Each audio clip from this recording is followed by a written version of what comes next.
What if the best trader in the world designed your playbook? What if you could sit on his couch and he gave you the secrets to his success? What if you could look into the exact playbook that Lance Brightstein used to make 8 figures consecutively year after year? Let me ask you a question. If you applied the principles to your trading, would it change your trading career? Would it be better?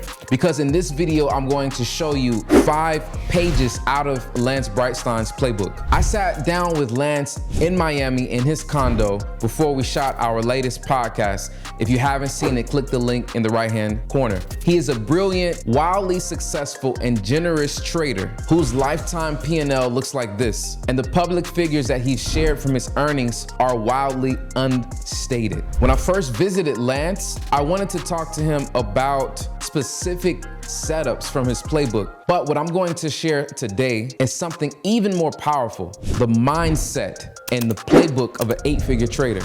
Before we jump into the 5 pages, I want you to hear 2 things that are very important. The first is how he rose to the top at one of the best, most prestigious prop firms in the US. It's like listening to some of the greats. You'll want to hear this. When you first started, you read the Market Wizard series, man, and I did myself, right? But I think at this point in your career, if Jack Swagger was still writing books, right, you'd be qualified to be written as one of the market wizards, right? So what drives you to aspire to reach the highest level, or the level that you've reached, right? So money was that initial motivator. But what was so cool about working at Trillium, where there's so many talented traders, is I remember from the very first year, you have the holiday party at the end of the year. And they had this top 10 ranking. And they would give an award and celebrate the top 10 traders in the firm. And I remember at those holiday parties, you'd see those guys receiving their award and you're like, wait, those people aren't so different from me. Like, they're in their late 20s, early 30s. Like, okay, yeah, maybe they went to a good school or whatever, but they can't do anything that I can't do.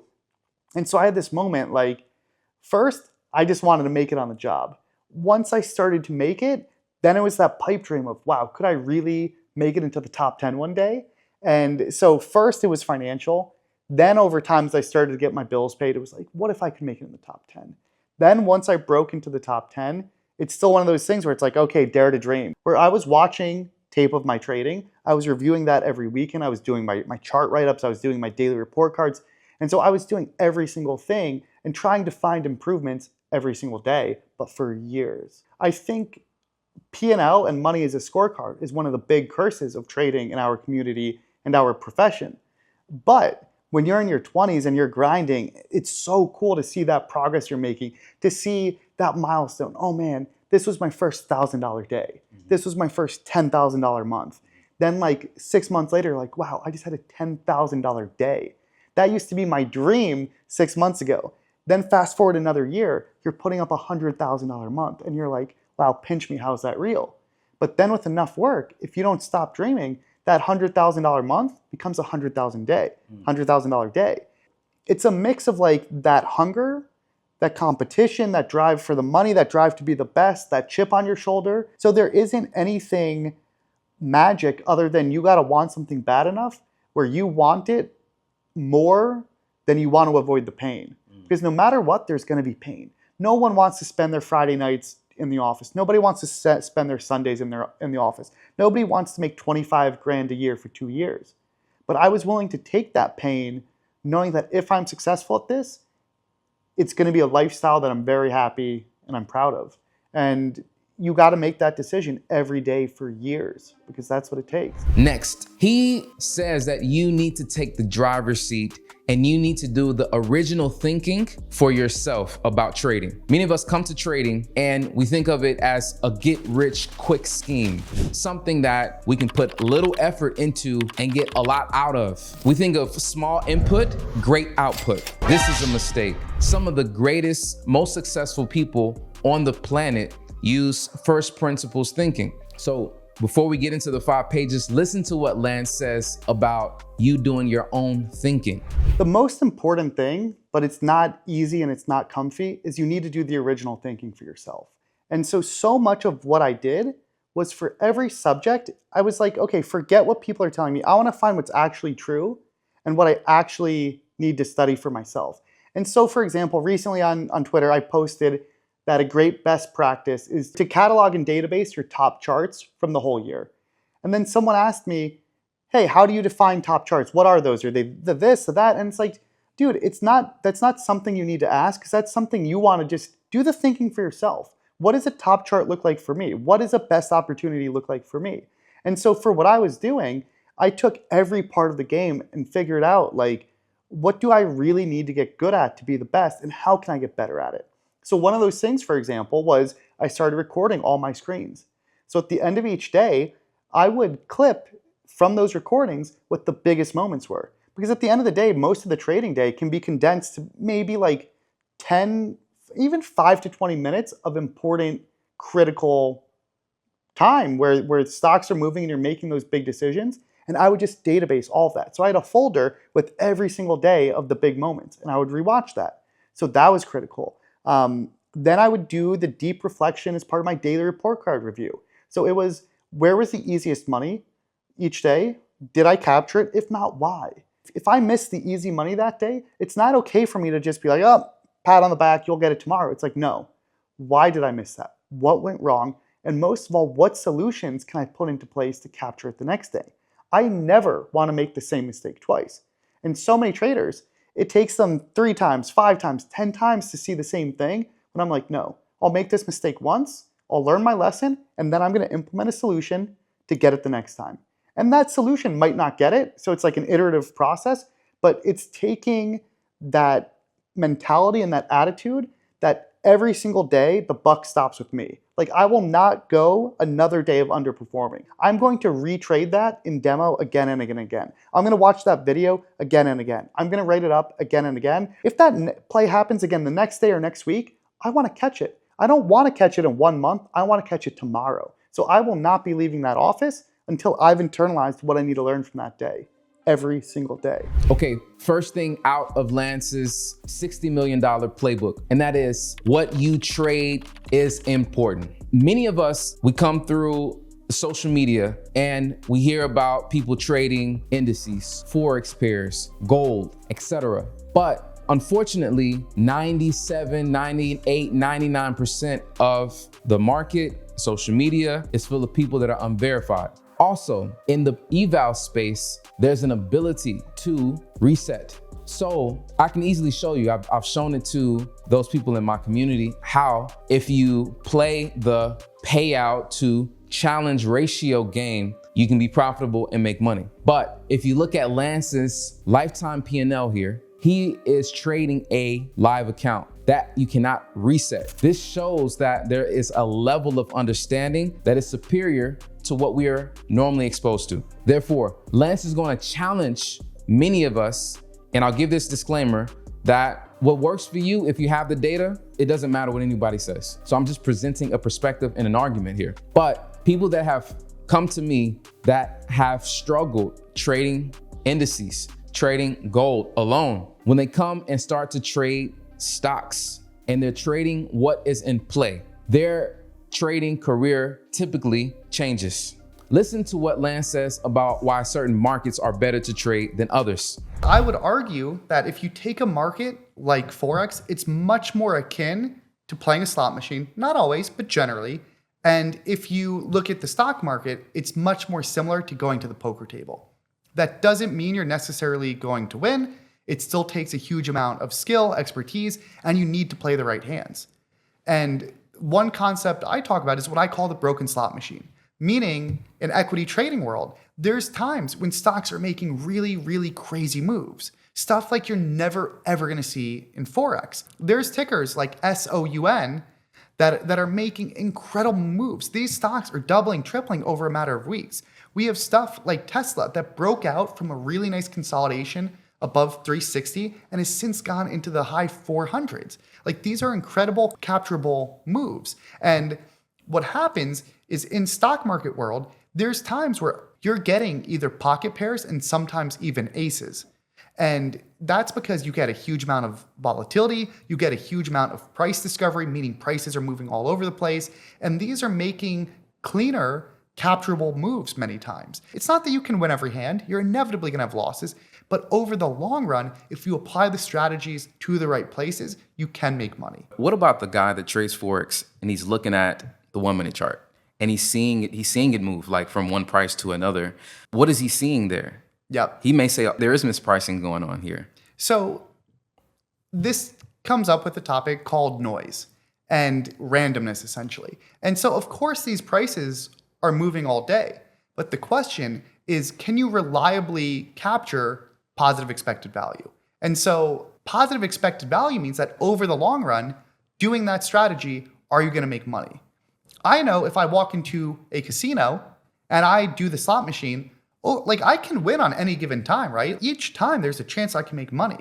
But I know that over the long run, I'm going to lose. With Forex, you'll get a lot of moves, but I would argue that a lot of it tends to be noise, meaning you can't beat it over the long run. Not all of it, though.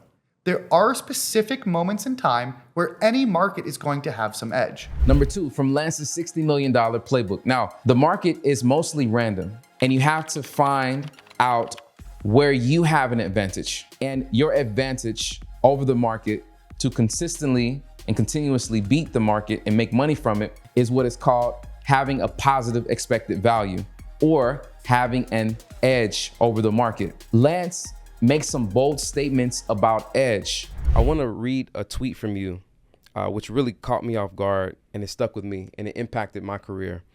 So you said, my number one FinTwit observation: most failing traders wrongly attribute their struggle to issues of psychology and risk management. Reality is most have zero edge. They are naively fooled by randomness into thinking their wins are edge. This seduces them to troubleshoot the wrong problem. So edge at its core is essentially, do you have positive expectancy? When you take that trade, or when you play that hand in poker, or when you roll the dice, in the long run, will you make money doing that? What so often happens, right, is if I were to give you a coin, for example, and I said, okay, flip it. Most people, we know a coin is 50-50, and it doesn't really matter how you flip it.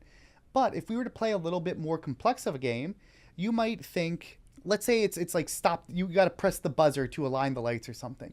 You might think, oh wait, the pattern is the second the light turns red, I need to press it as quick as I can. And sometimes that might work, sometimes it won't. So then you're like, oh crap, like maybe this isn't it. So the times that it does work, you're going to say, oh man, I got that timing just right. I did this right. I was in the right headspace. I was focused. Then the times where it doesn't work, you're going to say like, oh man, like I lost my focus. Like I was on tilt, or like I got in my head. And so often what happens with trading is I'll see people where anytime they have a good trade, they attribute it to like, oh, skill, whatever else. But then like they'll have some positive streaks, which are inevitably going to happen. Like if you were to flip a coin 10 times, imagine if every time you got heads, you're like, oh man, like that was great. That was great. That was great. I'm doing everything right. I'm a really good coin flipper.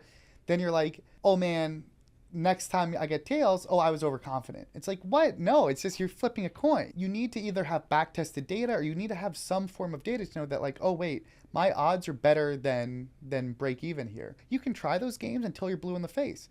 It's never going to work, right? But what you do need to say is, okay, if I go to the poker table, not every hand, right? And this is important in trading. Not every ticker has edge, not every situation. I can get pocket jacks one hand, and that can be a totally shit hand, right? No matter how good of a poker player you are, if you play every hand, you're going to lose. And it's the same in trading. But what happens is there's very, very specific hands, not just specific hands, but the hands need to be in very specific situations. What are the other cards on the board? How are the other players acting? Then I need to bet and fold and do everything appropriately. And even when that happens, it's still a probability focused game. Yep. I can play aces, I can bet properly, I can do everything right, and I can still lose. And that's fine. But that doesn't mean I didn't have positive expected value.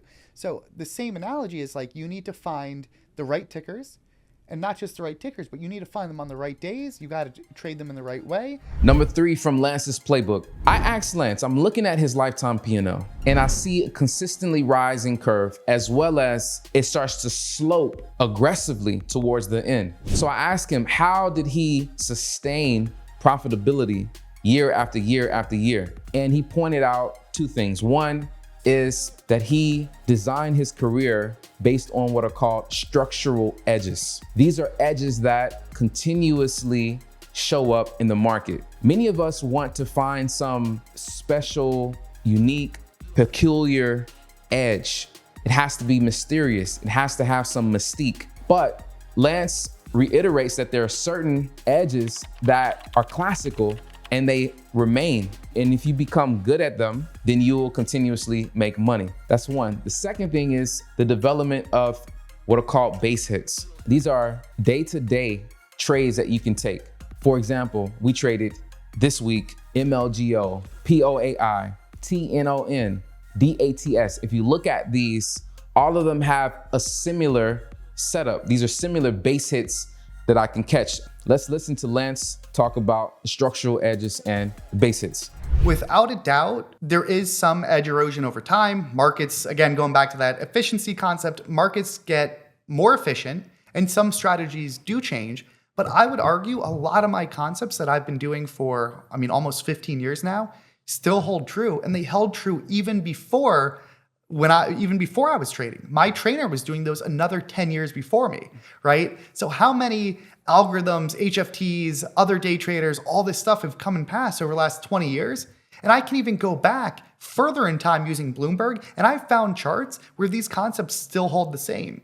You still find these exhaustion gap patterns. You still find amazing consolidation breakout patterns. You still find how breaking news affects stocks and stuff like that. And so some stuff does go in and out of different market cycles. Like this year has been a pretty bullish market. So we've seen some upside exhaustion gaps where a stock goes up, up, up, then has that euphoric gap, like in SMCI, for example, and MSTR. And those patterns have held true for 20 plus years. In a euphoric market like we've seen this year, or even in 2021, I'll be doing a lot of that playbook. Now you get certain markets where low float stocks are super hot and in play. When those are in play, I'll play those, all from my lens of technical analysis. But you really got to move to whatever the hot theme is. So back with trading the broken slot machine or whatever is the most in play, when AI stocks are going crazy, I want to trade AI stocks. When Chinese stocks have the news of the Chinese stimulus, I want to trade Chinese stocks. When there's conflict in the Middle East, I want to be trading oil. When we've got the election moving Bitcoin and Tesla and DXYZ, I want to be trading those stocks. So often I'm adapting what strategies I'm applying based on what's the most in play and making the craziest moves. So you clearly understand structural edges, like fundamental advantages, like that you can continuously exploit over and over. What's a structural edge that they can continuously try to exploit or design strategies around? So this is an important question that every trader should be asking themselves. And I'm so happy you asked this, because if you're a trader and you're not thinking, what gives me edge? Why might I have edge? You should be. Because again, the market is super damn efficient. It's like, oh, why do I think I can go into the casino and beat the slot machine? You can't. And you need to think, where can I beat the game? And so in stock market world, or even just general markets, there's a bunch of structural edges. So one example is, let's say you have access to a bunch of news sources. Not every trader out there has Bloomberg. Not every trader out there has Reuters, Dow Jones, all this stuff. And there's also a zillion other websites where news breaks. News can break on Twitter. News can break in all sorts of places. So you can have an informational advantage in that you're able to get the news faster than other people. You can also have an analytical advantage, meaning you get that news, but you're able to interpret it better. Another type of edge is simply comes from experience. So maybe you're a technical trader and you've documented all these patterns, and you know from your 1,000 of chart write-ups that this specific pattern, when it has fresh news and when it sets up like this, when it's breaking out on the daily chart, all of those variables leads to a pattern that has repeatable, capturable edge. Another thing is a lot of day trading brokers have amazing access to short locates. So you might be able to short a security that the rest of the market can't. That's another advantage. There's certain brokers that offer super cheap commissions. So there's some traders out there in stock market world that are just hyper scalpers. They're just making a couple pennies, but because they're with a platform where they have super cheap commissions, they're able to make money there where others can't. Another type of structural advantage could just even be if you're a trading firm like a high frequency trader or an algorithm, you might have the fastest internet. You might have the most complete data behind a lot of your strategies. And that's the hard work. It's not enough to say, I think I have edge. You need to collect data. And it's the hard work that nobody wants to do.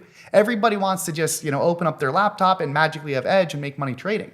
But so often, it's the really nitty gritty, getting down to the details and saying like, okay, this is my trading system. All right, number 4 from Lance's $60 million playbook. Let's look at 2 actual setups that he's going to show. And both of these are the result of structural edges. The first is a multi-time frame trade, base hit. The second is a capitulation trade, which he's mastered and he's made a lot of money from. In the beginning of it, we had the yen that was just melting. And what then finally happened was a shift in policy, and so many people were riding the yen short, and then finally caught everyone off sides, and it led to this huge amount of short covering. And so that's the type of situation where I won't necessarily mind trading the yen and a currency, but more important than that, what the yen did is that then caused the Nikkei, and so here's a chart of the Nikkei futures, and we're gonna zoom in on this little bit in August. So you can see that over the course of 3 days, the yen got absolutely crushed. Like we were around 40,000, and within a couple days, we end up touching a low of around 31,000. So now the Nikkei is the Japanese stock market, like the S&P 500. How crazy is that to see the whole Japanese stock market fall over 20% in a matter of days? Those are the types of moves that happen in futures and stocks that you don't really get in Forex. So one of my big specialties is what's called a capitulation trade, meaning a total flush out, a panic where everyone long just gets taken in the cleaners. You get a huge panic, you get a huge exchange of volume, and then new owners with a new cost basis. So a couple things went into this. So this big day on 8-5, August 5th, this was following over the weekend into the Monday. And when futures opened on Sunday night, futures like Ethereum got absolutely nuked, Bitcoin got nuked. And so it was this rolling panic of risk assets, and the yen continued its surge. And that triggered, like if a currency goes up, generally the index then goes down. And what happened though is the index went down so much more than you'd ever imagine it would. And so this was on Sunday evening, we start to sell off. And so the yen is squeezing, and the Nikkei does this move, which at the time seemed enormous. But then what happened is around midnight, the Nikkei ended up rolling to lows, and we ended up having this really crazy panic. Now think about the price changes on this. Like we were at around 34,000, and then a couple hours later, again, this is like the S&P 500. Their whole main market index is down another 10%.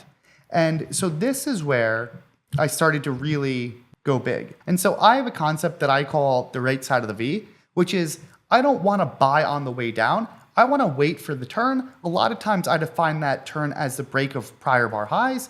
And so here we're panicking. I'm buying a little bit, but then once we turned here on this bar, we break prior bar highs. I got a lot of size. And guess what? It went to lows just barely. And I got stopped out for a huge chunk of it. But we reclaimed, and I bought back here. So here was a higher low. Here we make a higher high. Here we make a higher low.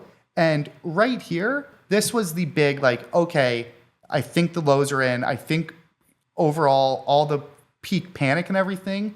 And because so many funds and hedge funds and everyone's just getting liquidated. Like the market's not supposed to panic that big. And now if we go back to the daily chart, what you're going to see is we ended up bouncing exceptionally well. While all that is happening, Bloomberg published an article making the point that the volatility in the Nikkei was pretty much some of the highest volatility ever. Even compared to COVID, this was blowing out all of that. So back here, we pretty much have COVID. And so, of course, this was a big move, but this happened over the course of like a good couple months right there, right? And what's so wild about this is this move in the Nikkei was pretty much just as big, but as we saw, the bulk of it happened in 3 days. And especially that latter part, that essentially, to fall over 10% in 1 day is crazy, crazy, crazy. So all of those were indicators to me that we were seeing peak panic. And essentially what I'm doing is I'm finding where the craziest moves are, then I'm using my technical system to capture those moves. So I always have a stop, right? I took a decent loss initially, rebought back, and then the technical pattern started to develop in a way that I could catch this bounce. So I always talk about that when you're trading good tickers, making good moves, you can have simple systems. And this is the other thing I'd argue about Forex too, for people that are like, oh no, Forex is the same level of opportunities. Forex has insane amounts of liquidity. If you could have the same level of edge in Forex as in stocks, so many people out there would just be mega billionaires, because there's some incredible moves in stock world, but the issue is they're happening so fast that you don't have the liquidity to really go nuts, right? So here's an example. I'm gonna pull up this MSTR. The daily chart highs were around $200.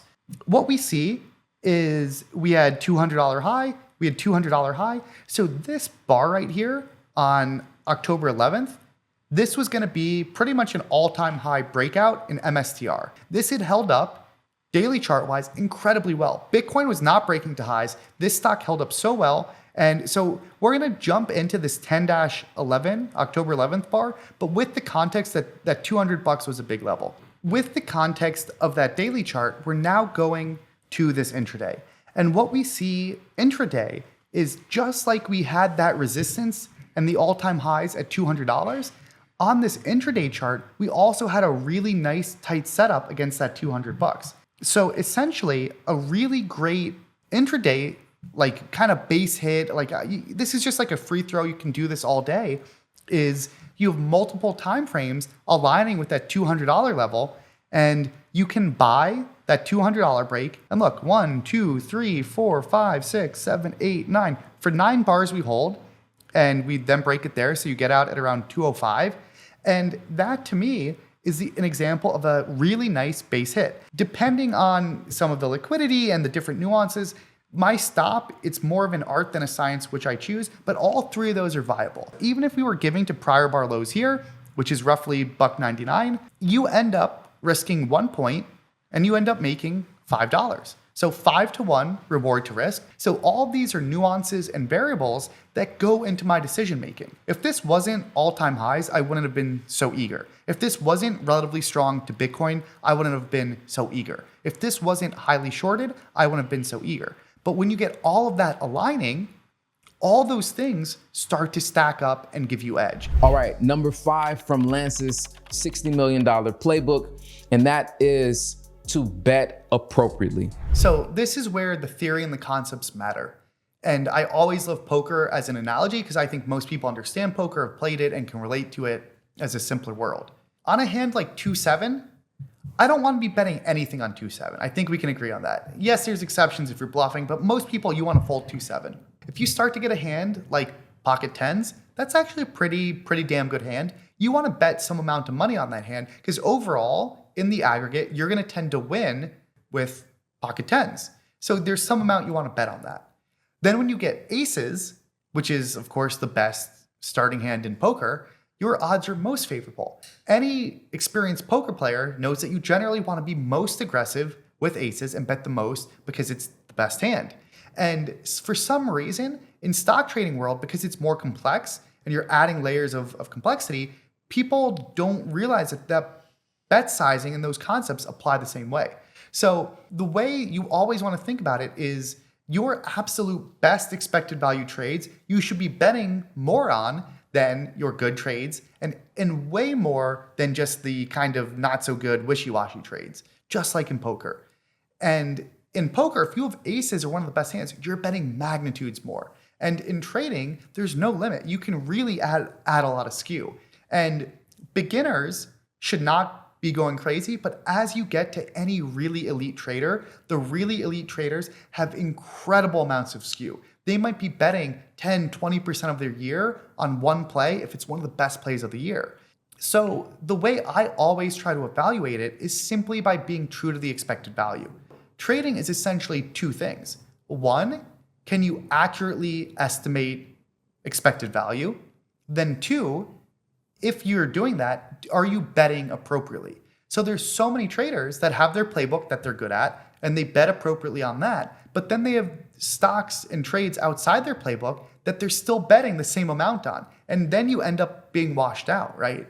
Because there's only so many really good plays. There might be like 3 or 5 really good plays a month. Do you know how many shitty plays there are a month? Hundreds.